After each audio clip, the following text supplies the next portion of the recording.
अस्सलाम वालेकुम, welcome to my channel. ये है आपका अपना चैनल एमरेट बर्ड, जिसमें मैं लेके आती हूँ ट्रैवलिंग से रिलेवेंट वीज़ा और जॉब से रिलेवेंट छोटी से छोटी और बड़ी से बड़ी न्यूज़। उन न्यूज़ को जानने के लिए मेरे चैनल को सब्सक्राइब कर दें। वीडियो पसंद आती है तो लाइक कर दीजिएगा और चैनल को शेयर कर दें उन लोगों तक जिनको कोई यूएई से रिलेवेंट इन्फॉर्मेशन की ज़रूरत है।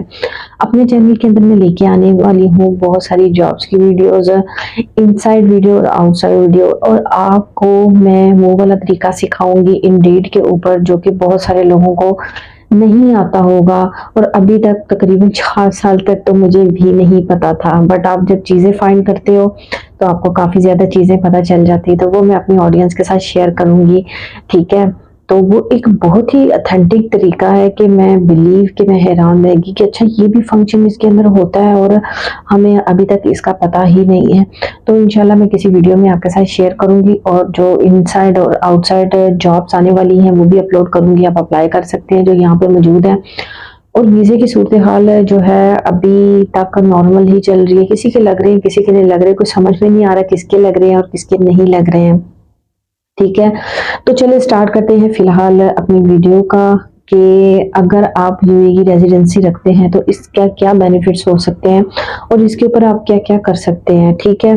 और आपको इससे क्या बेनिफिट्स हैं और आपको कौन सी कंट्री के जो वीज़े अप्लाई करने के लिए जो है आपको अप्लाई करने की ज़रूरत नहीं है, अगर आपके पास सिर्फ यूएई की रेज़िडेंसी है। रिक्वेस्ट है कि वीडियो को आपने कंप्लीट देखना है, कहीं से स्किप नहीं करना ताकि आपको कंप्लीट समझ आ सके, ठीक है? बहुत सारे लोग कहते हैं कि जी दुबई, दुबई बेसिकली जो है वो कोई कंट्री नहीं है, वो स्टेट है, ठीक है? Basically all to all UAE की स्टेट्स हैं जिसमें Dubai, Sharjah, Ajman, Abu Dhabi, Fujairah, Ras Al खैमा, ये सारी स्टेट्स आ जाती हैं, ठीक है? हर स्टेट्स का अपना एक किंग है, अपना एक अलग से कानून है और अपनी ही सारी उनकी चीज़ें हैं। स्टेट्स हैं बट उनके किंग जो हैं वो डिफरेंट है, ठीक है। बट जब भी हमने बात करनी होती है तो हम दुबई की बात करते हैं, जब भी हमने कुछ लिखना होता है तो हम दुबई की बात। ऐसा क्यों होता है? वो इसलिए होता है कि क्योंकि जाहिर सी बात है एक दुबई ट्रेंडिंग लफ्ज़ है, ठीक है। काफ़ी ज़्यादा लोगों को यूएई बोलोगे तो उसको समझ में नहीं आएगा, एमिरेट्स बोलोगे तो समझ में नहीं आएगा, ठीक है। एमिरेट्स बोलते हैं जितने ही भी अरबी कंट्रीज आते हैं उसको एमिरेट्स बोलते हैं, ठीक है। और यूएई का दूसरा जो है उसको एमिरेट्स भी बोलते हैं। ये कोई एमिरेट्स एयरलाइन नहीं, एमिरेट्स एयरलाइन भी जो है इसी लफ्ज़ के अंदर से निकला है। तो खैर ये काफ़ी सारे लोगों को जो मेरी ऑडियंस है उसका मैंने कॉन्सेप्ट क्लियर किया है। ये कॉन्सेप्ट क्या है, क्योंकि अक्सर लोग पूछते हैं कि आप कहाँ रहती है, तो अगर मैं उनको अपनी स्टेट का नाम बताती हूँ तो कहते हैं हाँ आप तो दुबई में तो नहीं रहती ना। तो मुझे इस बात पे हंसी आती है कि मैं यूएई में रहती हूँ, मैं दुबई में नहीं रहती, ठीक है। यूएई की स्टेट के अंदर रहती हूँ, ठीक है। और दुबई हमसे जो है तकरीबन 35 जो है वो मतलब डिस्टेंस है। तो फिलहाल ये बात नहीं देखती हुई, अब इस रेजिडेंस अगर आपके पास यहाँ की रेजिडेंसी होती है, आपके पास यहाँ का वीज़ा है, एमिरेट आईडी है, ठीक है, उसके ऊपर आपको क्या बेनिफिट्स होते हैं। अगर आप सऊदी अरेबिया, ओमान, कतर है, ठीक है, सऊदी अरेबिया है, तो आपको वहाँ अगर आपके पास रेजिडेंसी है तो आपको क्या कुछ करना पड़ता है कि आपको वहाँ का वीज़ा और टिकट्स वगैरह क्या सूरत हाल है, ठीक है। यहीं पे आपको वीडियो स्किप नहीं करनी। लास्ट पे आपको मैं एक बहुत ही जो है एक ऐसी चीज़ बताने वाली हूँ जिसका कि अगर आप पूरी वीडियोस भी देख लेते हैं तो आपको फ़ायदा नहीं, आपको उस पॉइंट का फ़ायदा होगा, तो इसलिए स्किप नहीं करनी है, ठीक है। अब आपको पहले होता था कि आपको अगर इन स्टेट के अनस्टेट नहीं सॉरी कंट्रीज के अंदर, क्योंकि ओमान, कतर, बहरीन वगैरह जो है वो अलग से कंट्री है, वो स्टेट नहीं है, ठीक है। अगर आपको वहाँ पे जाना होता था किसी भी और पर्पस के लिए, जॉब के लिए और या किसी भी और पर्पस के लिए, ठीक, तो आपको क्या लेना पड़ता था, वीज़ा लेना पड़ना था और एक प्रोसीजर करना पड़ता था जो बाकी कंट्रीज के लिए, मतलब पाकिस्तान से आप आते थे सऊदी अरेबिया, ओमान, कतर या यूएई, ठीक है, तो आपको वही प्रोसीजर यहाँ से भी करना पड़ता है, बेशक आपके पास रेजिडेंसी होती भी थी। लेकिन अब लास्ट ईयर यहाँ की जो गवर्नमेंट है उसने जो है कंप्लीट जो गल्फ एरियाज है यानी जो अरबी कंट्रीज आते हैं वो फ्री वीज़ा कर दिए हैं, ठीक है।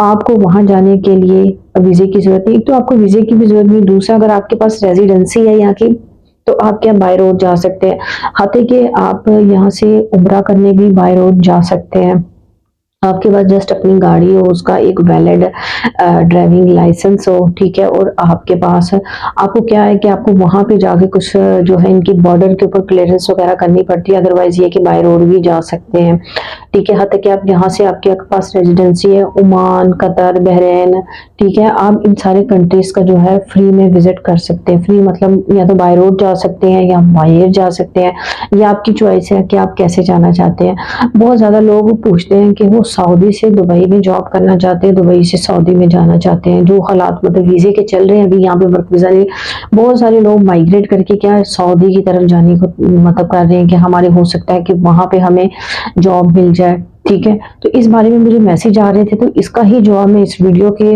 अंदर भी दे देती हूँ कि देखिए, अगर आप दुबई में हो, आपके पास यहाँ की रेजिडेंसी है, ठीक है, तो मैं एक कॉन्सेप्ट क्लियर कर दूं, जो यहाँ पे रहते हैं, ठीक है, उनको कैंसिलेशन करवानी होगी विदाउट कैंसिल। अगर उनकी कंपनी या उनका कफील जो है इस तरह का है कि उनको कैंसिल कर देगा, या अगर वो आज़ाद वीज़े पे तो बहुत ही सरदर्द होती है कैंसिल लेना, क्योंकि जस्ट वन टाइम आप जब वीज़ा लेते हैं तो आपको पता ही नहीं होता आपका कफील कौन है, कहाँ पे, कब, तो आपका कॉन्टेक्ट नहीं हो पाता।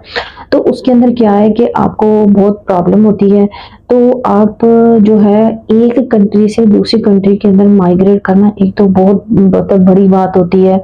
दूसरी बात ये कि जॉब में काफी इश्यूज होते हैं, ठीक है। आपको यहाँ किसी यूएई से किसी भी गल्फ कंट्री में जाना तो इजी है, बट वहां पे सरवाइव करना वो थोड़ा मुश्किल हो जाएगा। आपको यहाँ से कैंसलेशन करवा के, ठीक है, फिर एक जीरो से जाके आपको दूसरे कंट्री में जो है जॉब तलाश करनी पड़ेगी, चाहे वो बहरीन है, ओमान है, कतर है। बट इस सारे प्रोसीजर के लिए एक अच्छी बात यह है कि आपको वीजे की जरूरत नहीं होती है, आप बाय रोड भी जा सकते हैं। और बाय रोड के लिए आपको जस्ट वहां पे जाके जो है बॉर्डर पे क्लियर करवानी होती है, चीजें कुछ होती हैं, ठीक है।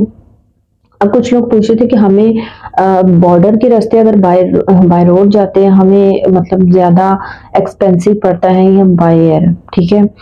अगर आप किसी भी मतलब कंट्री में बहरीन में जाते हैं, तो अगर आप एयर अरेबिया से ट्रैवलिंग करते हैं तो आपको तकरीबन 350 तक की जो है टिकट पड़ती है, ठीक है। इसके अलावा अगर विज एयरलाइन को आप ट्राई कर लेते हैं तो उसमें भी देख सकते हैं कि अगर ये कंट्रीज के अंदर एयरलाइन जाती है तो वो बहुत ही मतलब कम कॉस्ट में आपको टिकट मिल जाती है, बट वो यूरोप के लिए ज्यादा सस्ती है, ठीक है। ये भी आप चेक कर सकते हैं कि दो चॉइस मैंने आपको बताई। इसके अलावा किसी भी और एयरलाइन में आप जाएंगे तो आपको टिकट्स बहुत महंगी मिलेंगी। अब इन स्टेट में जाने के लिए आपको फ्री ऑफ कॉस्ट होता है, आपको टिकट लेते हैं या कुछ भी होता है, होटल बुकिंग वगैरह की जाहिर सी बात है कुछ जरूरत नहीं होती, क्योंकि आपके पास ऑलरेडी यूएई की रेजिडेंसी होती है। अगर आप उन रेजिडेंसी घूमने के लिए जाना चाहते हैं ना, ठीक है, तो आपके लिए एक अच्छी अपॉर्चुनिटी है कि आप इन कंट्रीज में, गल्फ के कंट्रीज में जा सकते हैं, ठीक है। उसमें अगर मैं आपको नाम एक्सप्लेन के साथ बता दूं तो उसमें बहरीन आ जाता है, ओमान आ जाता है, कतर आ जाता है, सऊदी अरेबिया आ जाता है, ठीक है। इन स्टेट्स के अंदर आपको किसी वीजे की जरूरत नहीं है। यहाँ तक कि उम्रे का प्रोसीजर लोग पूछ रहे थे क्या है कि बाय रोड उम्रे में तकरीबन आपको जो कॉस्ट आती है 1200 दिरहम के करीब पर पर्सन आती है अगर आप बाय रोड जाते हैं, ठीक है। वहां पे ज़ाहिर है आपका खर्चा होता है जो, लेकिन ये है कि बाय एयर से थोड़ा सा मतलब डिस्टेंस आपको लग जाते हैं, 14 घंटे लग जाते हैं। कुछ लोग तो कहते हैं 6 घंटे लगते हैं, बट 12 घंटे तो 12-14 घंटे आपको लग ही जाते हैं, क्योंकि बॉर्डर के ऊपर सुनने में आता है कि काफी रश होता है, ठीक है। तो मेरे ख्याल से मैं अगर जाना चाहूँ तो मैं सजेस्ट जो है बाय एयर को ही करूंगी, क्योंकि ज़ाहिर 1 घंटे का है रास्ता, तो इतना अपने ज़ाहिर वहां पे उड़ा करना होता है, तो आपके लिए इजी। लेकिन अगर आप बाय रोड जाना चाहते हैं, आपकी गाड़ी है, तो भी आप बड़ी इजीली जा सकते हैं, आपको किसी वीजे की कोई जरूरत नहीं। हाँ, आगे जो उम्रे का जद्दा वगैरह वो जो सारा प्रोसीजर है वो एक सेपरेट सिनेरियो होता है, ठीक है। तो ये सारी चीजें हैं कि अगर आप यूएई की रेजिडेंसी रखते हैं तो इसके और भी काफी ज्यादा बेनिफिट है, वीडियो में मैंने बता रखे हैं, वो भी आप जाके देख सकते हैं। तो यकीनन आज का ब्लॉग आपको पसंद आया होगा। नेक्स्ट ब्लॉग के लिए मुझे इजाजत दीजिए। अल्लाह हाफिज।